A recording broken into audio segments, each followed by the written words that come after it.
The German pilot laughed before he fired. High above occupied France, sunlight glinted off the wings of a massive American fighter lumbering through the sky. It looked wrong to him, too big, too fat, like a flying beer barrel that had somehow grown wings. Oberleutnant Karl Weiss of Jagdgeschwader 26 rolled his Fw-190 onto its side and smirked inside his oxygen mask.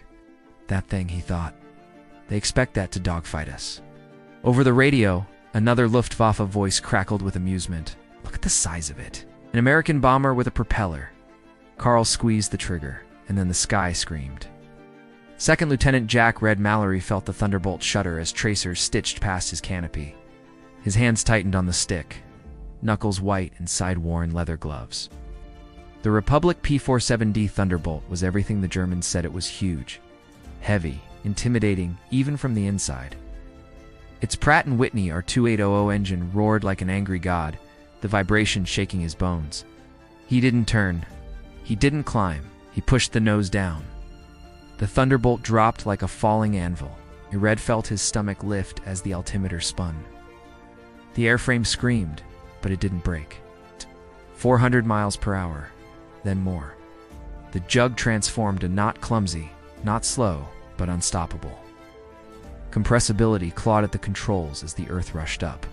Behind him, Karl Weiss's smile vanished.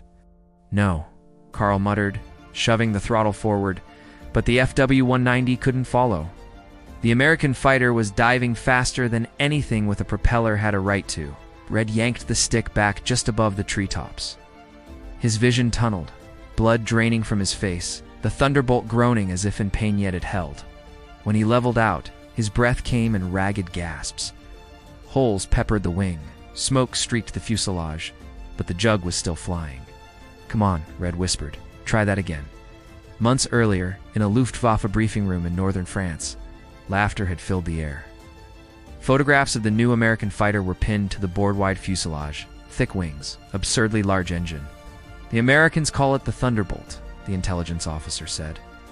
Chuckles rippled through the room. Hauptmann Erich Bauer leaned back. "It's enormous. We'll never turn with a 109 or a 190. Too slow to climb," another added. "Perfect target," someone muttered. They had seen Spitfires. They respected Mustangs. But this was arrogance cast in aluminum. They did not see the 8.50 caliber Browning machine guns packed into the wings. They did not hear the turbo supercharger screaming at altitude. They did not understand the Thunderbolt was not built to dance. It was built to survive.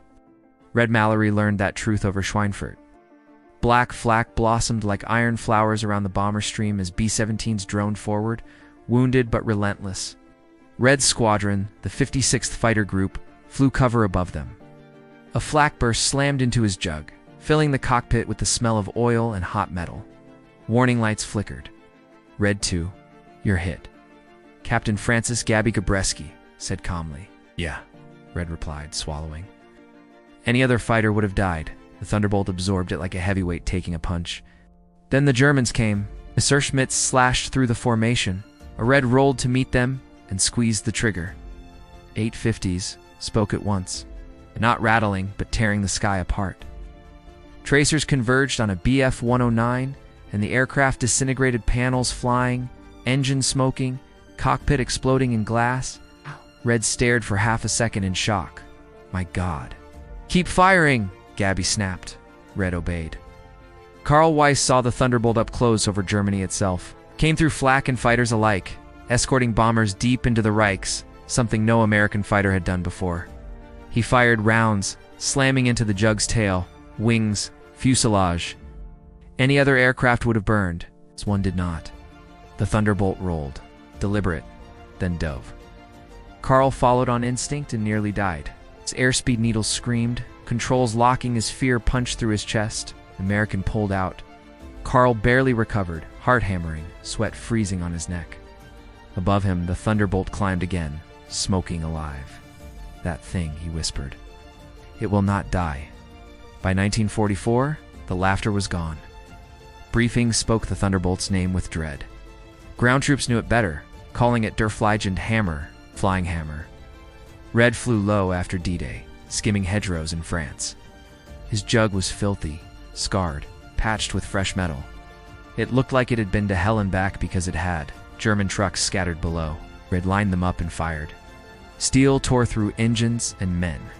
Rockets followed, exploding in fire and dirt as the Thunderbolt roared overhead, immune to small arms fire.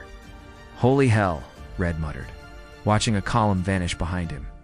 This wasn't escort duty anymore. This was execution.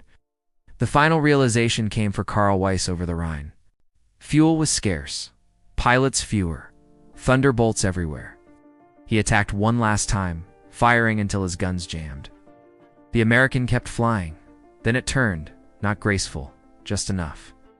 The guns opened. Karl saw the flashes, felt the impacts, and understood the truth in that instant. Germany had mocked the wrong machine. Speed, armor, firepower, and endless production had fused into something unstoppable.